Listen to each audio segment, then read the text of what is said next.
Hello students, मैं सुधांशु स्वागत करता हूं आपका आशीष तिवारी यूट्यूब चैनल पर। आशा करता हूं कि आप सभी अच्छे होंगे। मैं इस चैनल के माध्यम से आप सभी के लिए लेकर आया हूं एक वीडियो लेक्चर सीरीज जो बेस है आपके बीए प्रोग्राम के थर्ड सेमेस्टर की जनपद्य साहित्य लोकनाट्य विशेष नाम की एक इम्पोर्टेंट किताब पर, जो कि आपका डीएससी 6 मेजर पेपर का सब्जेक्ट है। तो स्टूडेंट, अगर आप ड्यू सोल रेगुलर या किसी और यूनिवर्सिटी से सब्जेक्ट पढ़ रहे हैं तो ये सीरीज आपके लिए बहुत ही उपयोगी साबित होने वाली है, क्योंकि इसमें हम हर चैप्टर को सिंपल भाषा में समझेंगे, इंपॉर्टेंट कॉन्सेप्ट्स को ब्रेक डाउन करेंगे और एग्जाम पॉइंट ऑफ व्यू से भी डिस्कस करेंगे। स्टूडेंट्स, अगर आप ड्यू सोल रेगुलर एनसीवैब एंड अदर किसी के भी सब्जेक्ट को समझना चाहते हैं आसानी से, तो चैनल को सब्सक्राइब जरूर कर लीजिएगा और वीडियो को लाइक कर लीजिएगा और अपने दोस्तों के साथ शेयर करना ना भूले। एंड सोल से रिलेटेड डेली अपडेट्स के लिए आप सभी हमारा व्हाट्सअप चैनल फॉलो कर लीजिएगा। तो चलिए शुरू करते हैं हम जनपद्य साहित्य लोकनाट्य विशेष सब्जेक्ट के सिलेबस से। तो इसमें हम जो सिलेबस देखेंगे, तो इस सब्जेक्ट में हमारे टोटल 4 यूनिट रहने वाली है और 4 यूनिट के साथ ही हमारे इसमें टोटल 5 चैप्टर रहने वाले हैं। तो हमारी इसमें 4 यूनिट रहने वाली है जिसमें हमारे टोटल 5 चैप्टर है। तो अब हम एक एक करके आपकी हर एक यूनिट के बारे में बता देते हैं। तो सबसे पहली जो हमारी यूनिट आने वाली है वो हमारी आती है unit number first. Unit number first में हमारे 2 चैप्टर रहने वाले हैं, chapter number 1 and chapter number 2। तो सबसे पहले जो हम स्टार्ट करेंगे वो हम चैप्टर नंबर फर्स्ट स्टार्ट करेंगे, जिसमें हम लोकनाट्य अवधारणा स्वरूप और विकास के बारे में बात करेंगे।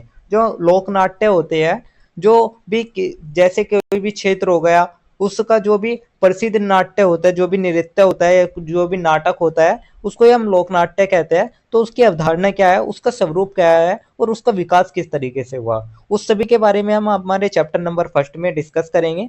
चैप्टर नंबर फर्स्ट कंप्लीट करने के बाद हम हमारा स्टार्ट करेंगे चैप्टर नंबर 2।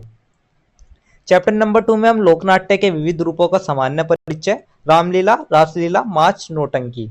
तो ये जो हमारे 4 तरीके के रूप है लोकनाट्य के, रामलीला, रासलीला, माच और नौटंकी, इन चारों के बारे में हम चैप्टर नंबर 2 में डिस्कस करेंगे।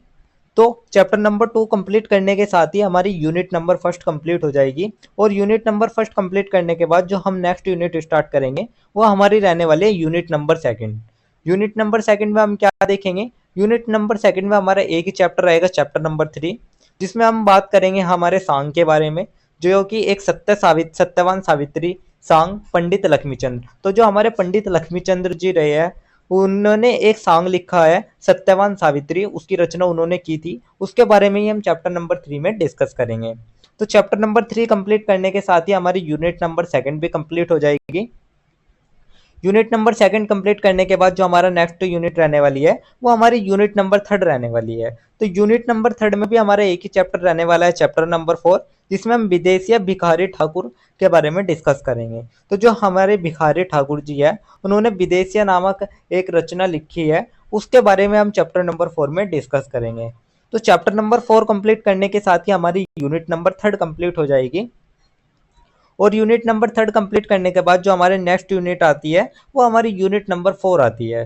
तो यूनिट नंबर 4 में हमारा एक ही चैप्टर आता है, जो कि हमारा रहने वाला है चैप्टर नंबर 5। और चैप्टर नंबर 5 में हम बात करेंगे राजयोगी भर्तरी, मालवी माच, सिद्धेश्वर जैन।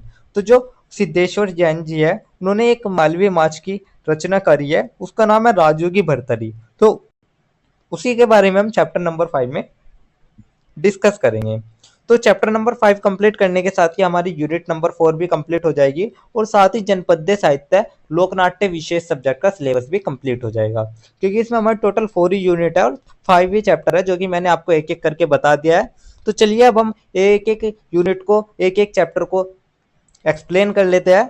तो मैं आपका स्वागत करता हूँ बीए प्रोग्राम के थर्ड सेमेस्टर की जनपद्य साहित्य लोकनाट्य विशेष सब्जेक्ट की फर्स्ट यूनिट के चैप्टर नंबर फर्स्ट के इस वीडियो लेक्चर में, जिसमें हम बात करेंगे लोकनाट्य अवधारणा स्वरूप और विकास के बारे में।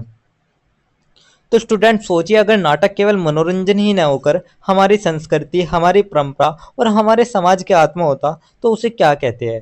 जी हाँ, उसे कहते हैं हम लोकनाट्य। आज हम जानेंगे लोकनाट्य की कहानी, इसकी जड़ें, इसका इतिहास और इसका बदलता हुआ स्वरूप। तो चलिए इस चैप्टर की जो हम शुरुआत कर लेते हैं वो हम सबसे पहले एक छोटी सी प्रस्तावना से कर लेते हैं।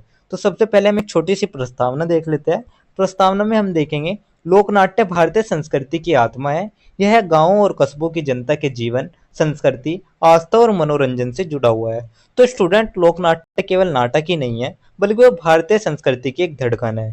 यह हमारे गांव कस्बों के जीवन, उनकी बोली, आस्था और त्योहारों से जुड़ा हुआ है। नाटक का जो रूप आम जनता की बोली, रहन सहन और परंपराओं से जुड़ा होता है, वही लोक नाट्य कहलाता है। तो जो लोक नाट्य है वो हमें मनोरंजन देता है, पर साथ ही वो हमें शिक्षा, नैतिकता और समाज सुधार का संदेश भी हमारे तक पहुंचाता है। तो यह केवल मनोरंजन ही नहीं करता, बल्कि शिक्षा, नैतिकता और सामाजिक संदेश भी देता है। स्टूडेंट, आप एक उदाहरण के माध्यम से समझिए। जैसे एक गांव में रात के समय चौपाल पर लोग इकट्ठा होते, ढोलक बजते और नाटक शुरू होता, तो बच्चे से लेकर बुजुर्ग तक सब उसमें जीवन का आईना देखते हैं। तो ये तो हमारी एक छोटी सी प्रस्तावना हो गई। प्रस्तावना के बाद जो हमारा नेक्स्ट टॉपिक आता है वो हमारा आता है लोक और लोक साहित्य अभिप्राय। तो अब हम बात कर लेते हैं लोक और लोक साहित्य अभिप्राय के बारे में। तो सबसे पहले हम देख लेते हैं लोक साहित्य क्या है। लोक और लोक साहित्य क्या है? तो सबसे पहले हम लोक की बात करेंगे। लोक यानी कि आम जनता, जो बिना लिखित ग्रंथों के अपनी संस्कृति और ज्ञान को आगे बढ़ाती है। तो लोक का मतलब होता है हमारा आम जनता। और दूसरा आता है हमारा लोक साहित्य। लोक द्वारा बोली जाने वाली कहानियां, गीत, गाथाएं, दोहे, लोकतियां। तो लोक साहित्य आम जनता की कहानियां होती है, उनकी गीत होते हैं, उनके दोहे होते हैं, उनकी गाथाएं होती है, जो कि लिखित नहीं होती बल्कि मौखिक परंपरा से पीढ़ी दर पीढ़ी चली रही होती है। इनकी विशेषता क्या होती है? इनकी विशेषता होती है मौखिक परंपरा, सरल भाषा, स्थानीय संस्कृति का प्रतिबिंब। लोक नाट्य भी इसी लोक साहित्य का नाट्य रूप है। तो और जब ये जो हमारा लोक साहित्य है यह अभिनय, गीत और नृत्य के रूप में प्रस्तुत होता है, तो ही हम उसको बोलते हैं लोक नाट्य। तो इसे आप जनता के जीवन का रंगमंच भी कह सकते हैं। तो ये हमारा लोक और लोक साहित्य का अभिप्राय हो गया। इसके बाद जो हमारा नेक्स्ट टॉपिक आता है वो हमारा आता है लोक नाट्य उद्भव और अवधारणा को लेकर। तो अब हम बात कर लेते हैं भारतीय लोक नाट्य या फिर लोक नाट्य के उद्भव और अवधारणा के बारे में। तो इसकी जड़ें वेदों और पुराणों की कथाओं तक जाती है।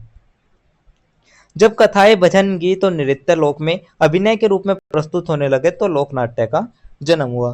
तो स्टूडेंट, जो लोक नाट्य की जड़ें है वे वेद और पुरानी कथाओं में है। जब हमारी कथाएं, गीत और नृत्य गांव गांव में अभिनय के रूप में दिखाए जाने लगे तो उसी टाइम पे हमारा लोक नाट्य जन्मा। तो जो हमारा लोक नाट्य है वो लोक प्लस नाट्य यानी कि जनता का नाटक मिलके बनाया है। तो लोक नाट्य को हम अगर संधि विच्छेद करते हैं, लोक प्लस नाट्य, लोक का मतलब जनता और नाट्य का मतलब नाटक, तो जनता का नाटक को ही हम लोक नाट्य कहते हैं। अब हम इसकी अवधारणा के बारे में बात कर लेते हैं।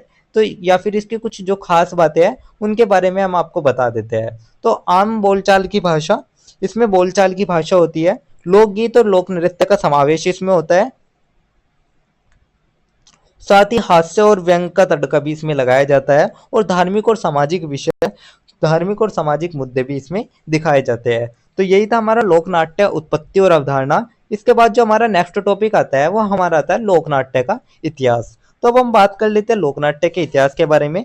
तो इसको हम चार तरीकों में देखेंगे: प्राचीन काल में, मध्य काल में, आधुनिक काल में और आज के समय में। तो सबसे पहले हम प्राचीन काल के बारे में बात कर लेते हैं। तो प्राचीन काल में यज्ञ, पुराण कथाओं और रामायण महाभारत की कहानियों का नाट्य रूप। तो जो यज्ञ और पुराने कथाओं का नाट्य रूप था उनको ही हम प्राचीन काल का लोक नाट्य कहते हैं, जैसे कि रामायण महाभारत की कथाएं हो गई। फिर आता है हमारा मध्यकाल। मध्यकाल में भक्ति आंदोलन के साथ लोक नाट्य का तेज विकास। तो भक्ति आंदोलन के साथ लोक नाट्य का तेज विकास हुआ था, जैसे कि रामलीला हो गई, रासलीला हो गई। फिर आया आधुनिक काल। आधुनिक काल में सामाजिक मुद्दों, स्वतंत्रता आंदोलन और जन जागरण में लोक नाट्य का उपयोग होने लगा। और जो आज का समय है उसमें मनोरंजन के साथ साथ शिक्षा और समाज सुधार का साधन भी लोक नाट्य को हमने माना है। तो यही था हमारा लोक नाट्य का इतिहास, यानी कि हर युग में जो लोक नाट्य है उसने अपना रूप बदलकर समाज को दिशा दी है। तो ये तो हमारा लोक नाट्य का इतिहास हो गया। इसके बाद जो हमारा नेक्स्ट टॉपिक आता है वो हमारा आता है लोक नाट्य का विकास। तो अब हम बात कर लेते हैं लोक नाट्य का विकास किस तरीके से हुआ है। तो जो हमारा लोक नाट्य का विकास है ये भी हमारा 3 चरणों से होकर गुजरा है: प्रारंभिक चरण, मध्य चरण और आधुनिक चरण। तो सबसे पहले आप हमारा जो आता है वो हमारा प्रारंभिक चरण आता है। प्रारंभिक चरण जो है वो धार्मिक अनुष्ठानों से जुड़ा हुआ है। मध्य चरण हमारा सामाजिक व्यंग्य और जन जागरण का माध्यम से जुड़ा हुआ है। और जो आधुनिक चरण यानी कि जो आज के समय का चरण है उसमें रंगमंच, टीवी और फिल्मों में लोक नाट्य की जो शैली का प्रभाव है वो हमें देखने को मिल जाता है। तो यह हमेशा बदलते समय और समाज के अनुसार अपने रूप को ढालता रहता है। तो यही हमारा लोक नाट्य का विषय विकास था। इसके बाद जो हमारा नेक्स्ट टॉपिक आता है वो हमारा आता है लोक नाट्य के रूप। तो अब हम बात कर लेते हैं लोक नाट्य के रूप के बारे में। तो भारत के विभिन्न हिस्सों में अलग अलग नाम और रूप। तो भारत के हर कोने में लोक नाट्य की अपनी अलग अलग पहचान है, अलग अलग नाम है और अलग अलग रूप है। तो जैसे कि आप देख सकते हैं, जो हमारा उत्तर भारत है, उत्तर भारत में हमारी रामलीला, रासलीला और नौटंकी आती है, जो कि आप देखते होगे। जो हमारी रामलीला है, जिसमें हमारे श्री राम से रिलेटेड जो एक तरीके का उनका जीवन दर्शन है वो दिखाया गया है। रासलीला में हमारे श्री कृष्ण से रिलेटेड जीवन दर्शन दिखाया गया है। और नौटंकी में हमारे एक पारिवारिक मुद्दे को लेकर या फिर कोई भी हंसी मजाक का कोई भी ऐसा उत्तर भारत के हमारे उसमें दिखाया जाता है। तो जो उत्तर भारत में 3 प्रसिद्ध लोक नाट्य है, उसमें रामलीला, रासलीला और नौटंकी आते हैं। उसके बाद आता है हमारा पश्चिम भारत में। पश्चिम भारत में भवाई और तमाशा, ये 2 ऐसे लोक नाट्य है जो वहां पे विशेष रूप से देखे जाते हैं। तो पहला हमारा भवाई आता है, जो कि हमारा गुजरात में विशेष रूप से देखा जाता है। दूसरा आता है तमाशा, जो कि हमारा महाराष्ट्र में विशेष रूप से देखा जाता है। थर्ड आता है हमारा दक्षिण भारत। दक्षिण भारत में यक्षगान, कथकली, तेलुगु यशगानम। तो ये सभी हमारे तीनों दक्षिण भारत में देखे जाते हैं, जिसमें से यशगान कर्नाटक का है, कथकली केरल का है और यशगानम तेलुगु का है। तो ये हमारे दक्षिण भारत के कुछ प्रमुख लोक नाट्य हो गए। इसके बाद आता है हमारा पूर्व भारत, जिसमें जत्रा, जो कि बंगाल का है, बिहू नृत्य नाट्य, जो कि हमारा असम का है। यानी कि जो भारत की विविधता है वो लोक नाट्य में भी हमें देखने को मिल जाती है। तो यही थे हमारे लोक नाट्य के रूप। इसके बाद जो हमारा नेक्स्ट टॉपिक आता है वो हमारा एक छोटा सा निष्कर्ष आता है। तो अब हम ओवरऑल एक पूरे चैप्टर का एक छोटा सा निष्कर्ष देख लेते हैं। तो निष्कर्ष में हम देखेंगे, लोक नाट्य भारतीय समाज की सांस्कृतिक धरोहर है। यह जनता की संवेदनाओं, आस्था और जीवन को दर्शाता है। तो स्टूडेंट, लोक नाट्य केवल नाटक ही नहीं है, बल्कि वो भारतीय समाज की एक सांस्कृतिक धरोहर भी है। तो इसमें हम जनता की भावनाओं, विश्वास और जीवन को देखते हैं। साथ ही बदलते समय में भी इसका महत्व कम नहीं हुआ है, बल्कि शिक्षा, मनोरंजन और समाज सुधार का सशक्त माध्यम बना हुआ है। तो आज भी ये शिक्षा, मनोरंजन और समाज सुधार का सशक्त माध्यम हमारे सामने बनकर उभरा है। तो स्टूडेंट, लोक नाट्य हमें यही सिखाता है कि कला केवल मनोरंजन नहीं है, बल्कि समाज को बदलने और जोड़ने की ताकत भी कला के अंदर होती है। तो अगली बार जब आप रामलीला या नौटंकी देखें, तो याद रखिए यह हमारी परंपरा और इतिहास की धड़कन है। तो ये तो हमारा एक छोटा सा निष्कर्ष हो गया। तो यही था हमारा एक छोटा सा निष्कर्ष, जिसके साथ हमारा यूनिट नंबर फर्स्ट का चैप्टर नंबर फर्स्ट कंप्लीट होता है। तो ये था हमारा यूनिट नंबर फर्स्ट का फर्स्ट चैप्टर, जिसके इंपॉर्टेंट टॉपिक्स मैंने आपको शॉर्ट्स में एक्सप्लेन कर दिया है। तो अगर किसी भी स्टूडेंट को ये पीडीएफ या नोट्स चाहिए होंगे, तो आप हमारे टेलीग्राम चैनल को ज्वाइन कर लीजिएगा। वहाँ आपको ये पीडीएफ या नोट्स मिल जाएंगे। एंड अगर किसी भी स्टूडेंट का किसी भी तरह का कोई भी डाउट या किसी भी तरह की कोई भी क्वेरी होती है, तो आप हमारे कमेंट सेक्शन में या हमारे इंस्टा पेज को फॉलो करके भी पूछ सकते हैं। डेली अपडेट्स के लिए आप सभी हमारा व्हाट्सएप चैनल फॉलो कर लीजिएगा। और अगर आपको ये लेक्चर उपयोगी लगा तो वीडियो को लाइक करें, चैनल को सब्सक्राइब करें और अगले अध्याय के लिए तैयार रहिएगा, जहां हम बात करेंगे हमारे यूनिट नंबर फर्स्ट के चैप्टर नंबर 2 के बारे में।